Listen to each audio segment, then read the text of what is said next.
একটু লক্ষ্য করি, একের জন্য পাওয়ার 1, 2 এর জন্য পাওয়ার 2, 3 এর জন্য পাওয়ার 3, তাহলে n এর জন্য পাওয়ার কত হবে স্যার? n এর জন্য পাওয়ার হবে কত স্যার? 3। তাহলে n এর জন্য পাওয়ার হবে কি স্যার? n। এইভাবে আমরা সূত্রটা চলে আসে।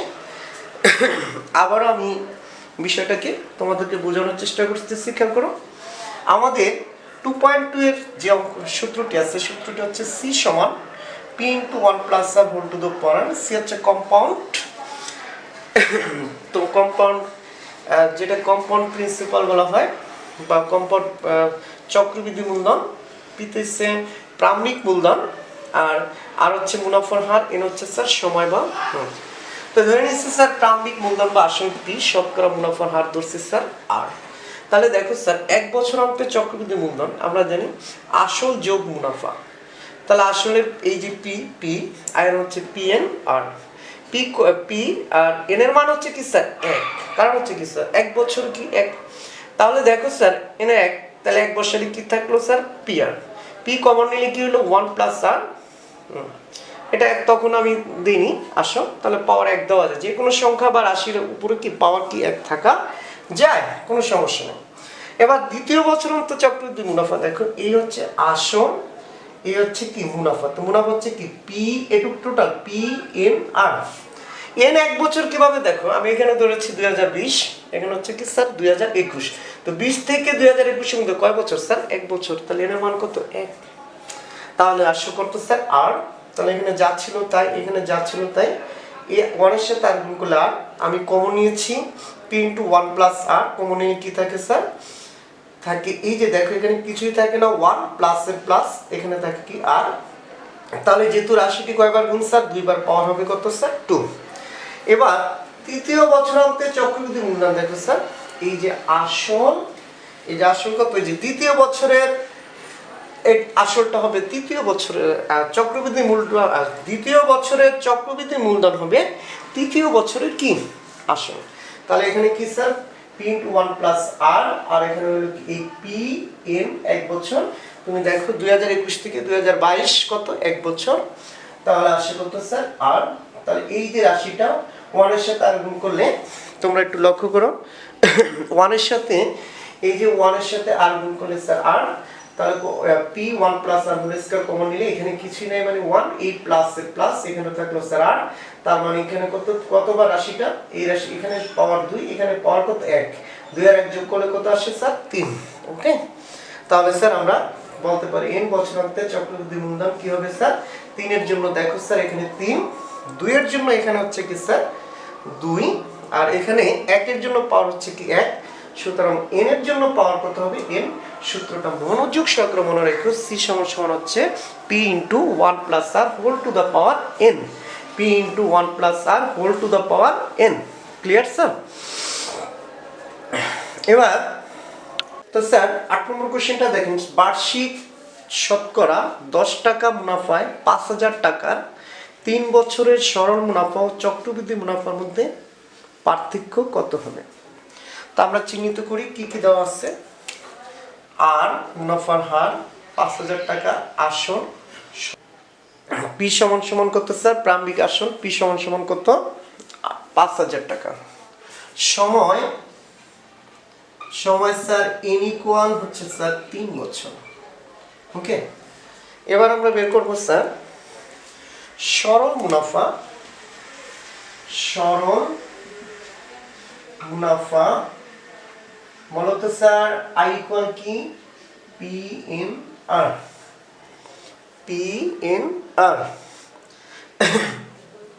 তাহলে দেখো p এর মান কত স্যার? 5000 টাকা সমান হচ্ছে 3 বছর। এই যে দেখো সময় 3 বছর, p হচ্ছে কি স্যার 5000 আর 0.31। তাহলে কত আসে স্যার?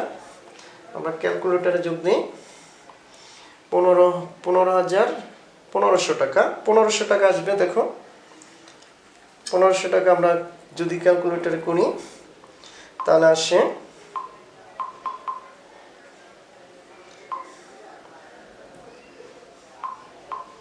1500 সমান হচ্ছে 5000 গুণ 3 গুণ 0.1 সমান সমান হচ্ছে কি স্যার 1500 টাকা। তাহলে 1500 টাকা। Clear sir? এবার আমরা বের করব কি স্যার চক্রবৃদ্ধি মুনাফা। তো আমরা জানি c - p, c সূত্র কি sir p * 1 + r whole to the power n - p। তাহলে স্যার এবার আমরা মানটি বসিয়ে দিই -p। এখন আমরা মান বসাবো, দেখো স্যার p এর মান হচ্ছে 5000, 1 + 0.1, তারপর হচ্ছে পাওয়ার হচ্ছে স্যার 3 মাইনাস এখানে কত স্যার 5000। তাহলে দেখো তো স্যার 5000 এটা যোগ করো 1.1, পাওয়ার হচ্ছে কি স্যার 3 মাইনাস কত 5000। আমরা সায়েন্টিফিক ক্যালকুলেটর ব্যবহার করলে সরাসরি মান এটা বের করতে পারি, যেহেতু আমাদের ব্যবহার করতে নাও দিতে পারে তাই আমরা এই পদ্ধতিটাই ফলো করব। 5000 1.1 1.1 1.1 মাইনাস কত স্যার 5000। ক্লিয়ার? এবার দেখো তো আমরা যদি 5000 ইন্টু 1.1 ইন্টু 1.1 তারপর হচ্ছে ইন্টু 1.1 কত আসে স্যার 6000, আমাদের আসে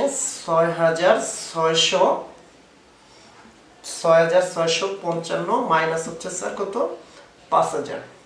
তাহলে বিয়োগ করলে কত আসে স্যার 1655। দেখো 6655 থেকে যদি আমি 5000 বিয়োগ করি তাহলে 1600 কত আসে স্যার 55 বা 1655 টাকা।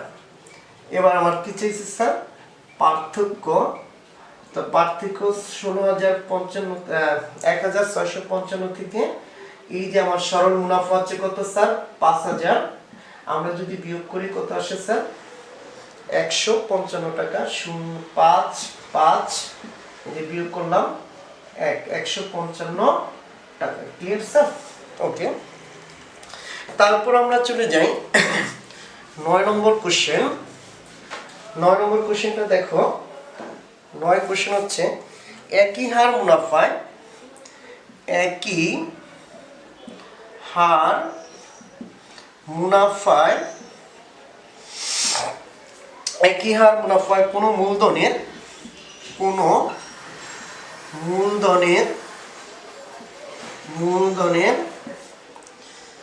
কোনো মূলধনের 1 বছরান্তে চক্রবৃদ্ধি মূলধন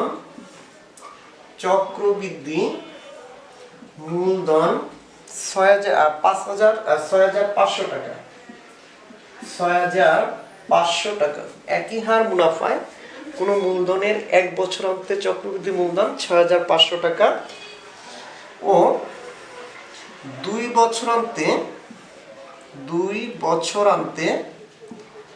চক্রবৃদ্ধি মূলধন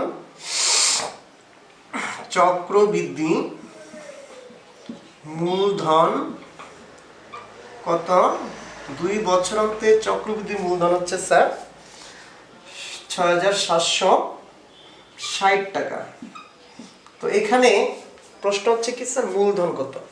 তো এখানে যেহেতু সৃজনশীল শিখতেছি আমরা ওই হার মুনাফার হারটাও বের করব, মূলধনও বের করব। তো প্রশ্ন দুইটা, মুনাফার হার নির্ণয় করো, মূলধন নির্ণয় করো। আমি যদি সরাসরি মূলধন নির্ণয় করি তাহলে আমি মুনাফার হার বের না করে অঙ্কটা করতে পারি, কিন্তু তোমরা যদি অঙ্কটা মুনাফার হার বের না করে করো তাহলে তোমরা একটা বোকামি করবা স্যার। কারণ হচ্ছে কি সৃজনশীল প্রশ্ন আগে মুনাফার হার বের করতে বলে। তাহলে কত, তাহলে মুনাফার হার প্রশ্নটা আমি একটু বাড়ায় দিলাম, মুনাফার হার এবং মূলধন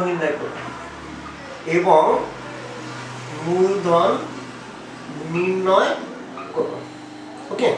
তাহলে দেখো স্যার আমার কিন্তু কিছুই নাই প্রশ্নটার ভিতরে, শুধু সময় আছে এখানে কত 1 বছর, আর এখানে আছে প্রারম্ভিক মূলধন সি, এখানে সময় আছে স্যার 2 বছর, আর এখানে আছে কি প্রারম্ভিক মূলধন C2, এটা C1, এটা কি স্যার C2। এখানে হচ্ছে n 2 বছর আর কিছু নেই, তাহলে আমরা বাকিগুলো ধরে নিই।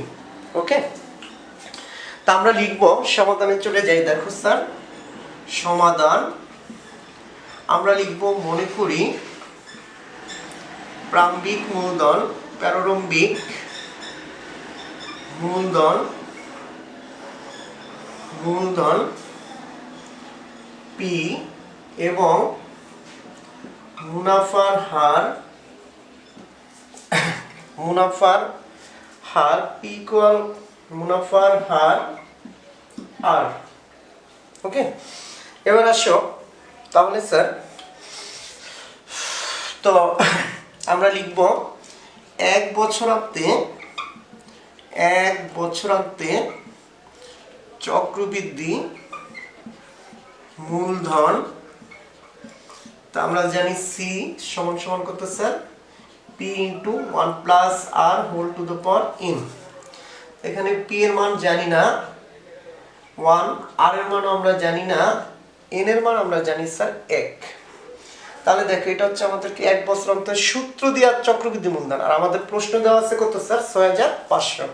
তাহলে শর্ত মতে আমরা লিখতে পারি P ইন্টু 1 প্লাস R সমান সমান হচ্ছে কত স্যার, 6500। এটাকে 1 নং সমীকরণ ধরো।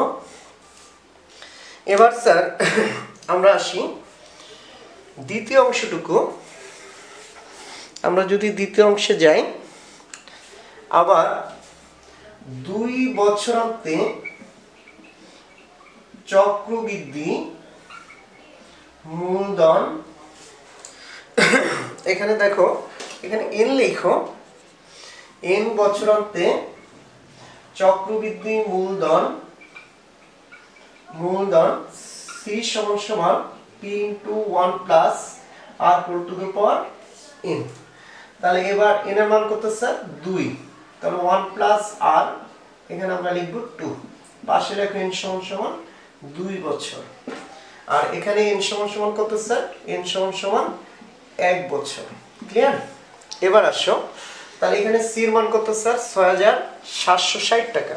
তাহলে আমরা লিখতে পারি শর্ত মতে P into 1 plus R whole to the power 2 সমান সমান 6760 টাকা। এটা হচ্ছে লিখব 2 নং, 1 নং, এটা হচ্ছে কি স্যার 2 নং।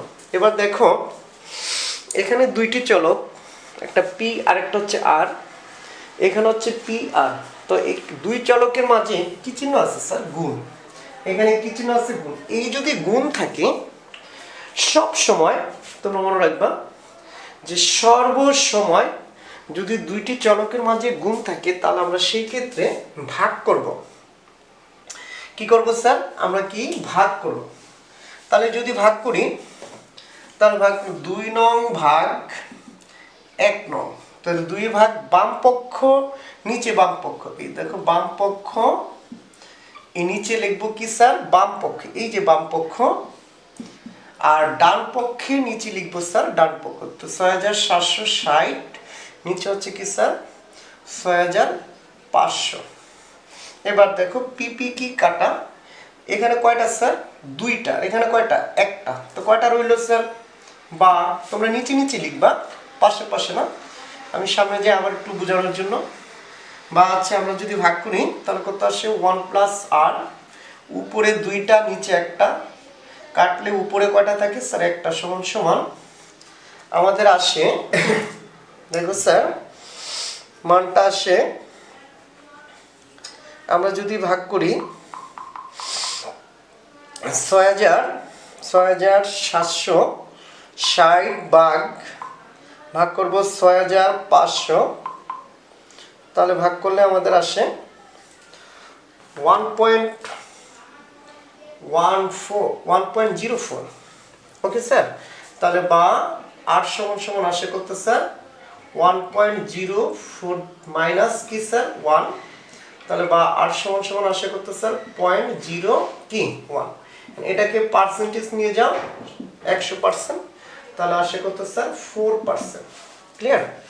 এবার 1 নং সমীকরণে আমরা কি করব স্যার, মানটি বসিয়ে দেব যে 1 নং সমীকরণে সমীকরণে এই মানটা না বসে এই মানটা বসাও 1 প্লাস আর সমান 1.04 মান বসিয়ে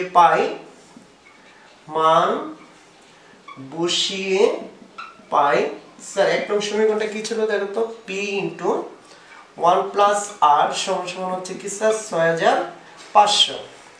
তাহলে দেখো p ইন্টু এই টোটাল মান কত স্যার 1.04 সমান সমান হচ্ছে কি স্যার 6500। তাহলে p সমান সমান হচ্ছে কি স্যার 6500 ভাগ 1.04। তোমরা তাহলে স্যার লক্ষ্য করো আমার ক্যামেরা বন্ধ হয়ে গেছে। 2 নংকে 1 নং দ্বারা ভাগ করছি, ভাগ করলে এই মানটা আসে 1.04 আর 1 এই পাশে প্লাস এই পাশে যে মাইনাস। তাহলে লক্ষ্য করো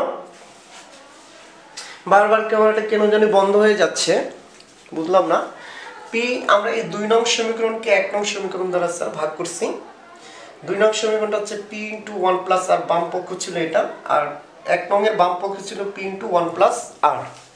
তাহলে লক্ষ্য করো যদি ভাগ করি p কাটা আর এই ডান পক্ষ ভাগ ডান পক্ষ, p কাটা উপরে 2টা নিচে কি স্যার একটা। তাহলে আমি 2টাকে যদি একটা দিয়ে ভাগ করি তাহলে উপরে থাকে কি স্যার একটা সমান এই যে 6760 কে 6500 দ্বারা যদি ভাগ করি তাহলে 1.04, এখানে আছে প্লাস এই পাশে মাইনাস, তাহলে আমরা যদি এটাকে বিয়োগ করি তা আসে 0.04। এটাকে পার্সেন্টেজে নেওয়ার জন্য আমরা কত দিয়ে ভাগ করছি গুণ করছি স্যার 100 দিয়ে 100%। তা 0.04 কে 100 দিয়ে ভাগ গুণ করলে আসে 4 আর পার্সেন্টেজের কি পার্সেন্ট। তাহলে 1 নং সমীকরণ 1 প্লাস আর সমান সমান 1.04 এর মান বসিয়ে পাই। তাহলে p 1 প্লাস আর সমান সমান হচ্ছে 6500। এই 1 প্লাস আর মান হচ্ছে 1.04, এটা আছে স্যার গুণ এই পাশে আসলে কি হবে ভাগ, যদি আমরা ভাগ করি আসে কত স্যার 6250 টাকা। ক্লিয়ার? যদি কিছু বাদ পড়ে থাকে আমাকে কমেন্টস করো, আমি পুনরায় অঙ্কটিকে করাবো, কারণ বারবার এখন ক্যামেরাটা বন্ধ হয়েছে, আমি বুঝতে পারি না যে আসলে কোন অংশ রেকর্ড হয়েছে। এবার আসি স্যার 10 নম্বর অঙ্ক। 10 নম্বর অঙ্কটা ছিল বার্ষিক শতকরা 8.05 টাকা চক্রবৃদ্ধি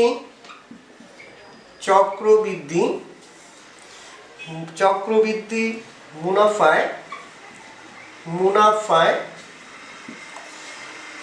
10,000 টাকার 2 বছরে সবৃদ্ধি মূল আর চক্রবৃদ্ধি মূল একই কথা, প্রশ্নে সবৃদ্ধি আছে খেয়াল করো, সবৃদ্ধি আর চক্রবৃদ্ধি একই কথা। সবৃদ্ধি মূল ও চক্রবৃদ্ধি মুনাফা নির্ণয় করো, চক্রবৃদ্ধি মুনাফা নির্ণয় করো। Okay sir? তাহলে দেখো স্যার আমরা আবারও দেখতে পাই যেটা হচ্ছে কি স্যার আর, এটা হচ্ছে p, যে টাকা প্রারম্ভিক মূলধন সময় হচ্ছে স্যার 2 বছর। তাহলে আমরা একবার c নির্ণয় করবো, আবার মুনাফা বিয়োগ করে দেব। তাহলে আমরা লিখি স্যার দেওয়া আছে দেখো মুনাফার হার আর ইকুয়াল হচ্ছে কত 8.04 এই পার্সেন্ট, অবশ্যই পার্সেন্ট হলে যে শতকরা আসছে দেখো, তাহলে অবশ্য পার্সেন্টেজ মানি যার হর 100, শতকরা একটি ভগ্নাংশ যার হর কি স্যার 100। ক্লিয়ার? ওকে স্যার এটাকে যদি ভাগ করো তাহলে কাটা দশমিকটা 1 ঘর চলে আসবে 0.85। এবার আসো স্যার প্রারম্ভিক মূলধন হচ্ছে স্যার p সমান সমান 10,000 টাকা, সময় n সমান সমান হচ্ছে স্যার 2 বছর। তাহলে 2 বছর যদি হয় দেখো স্যার, তাহলে আমরা এখন প্রথমে সবৃদ্ধি মূলধন c সমান কি স্যার, সবৃদ্ধি মূলধন c সমান সমান আমরা জানি সূত্রটা বলো তো sir, p into 1 plus r whole to the power n। Okay sir, p এর মান কত? 10,000, 1 প্লাস 0.85 পাওয়ার হচ্ছে স্যার 2 বছর, তাহলে 2। আমরা যোগটা করি, যেহেতু আমাদের সায়েন্টিফিক ক্যালকুলেটর ব্যবহার করতে নাও দিতে পারে, তাহলে যোগটা করলে কত আসে স্যার? 1.85 পাওয়ার 2, তাহলে 10,000 গুণ 1.85 গুণ হচ্ছে কি স্যার 1.85। আমরা যদি এটাকে গুণ করি তাহলে আমাদের অ্যান্সার আসে, আমি একটু ক্যালকুলেটরে স্যার গুণ করছি, লক্ষ্য করো, 10,000 গুণ 1.85 গুণ 1.85, তাহলে অ্যান্সার চলে আসে স্যার আমার আসে 34,225। অ্যান্সারটা আসে 34,225। তোমরা একটু ক্যালকুলেটরে দেখো, ভুল হয়েছে মনে হয়। 10,000 ইন্টু আমরা যদি 0.85 একটু লক্ষ্য করো,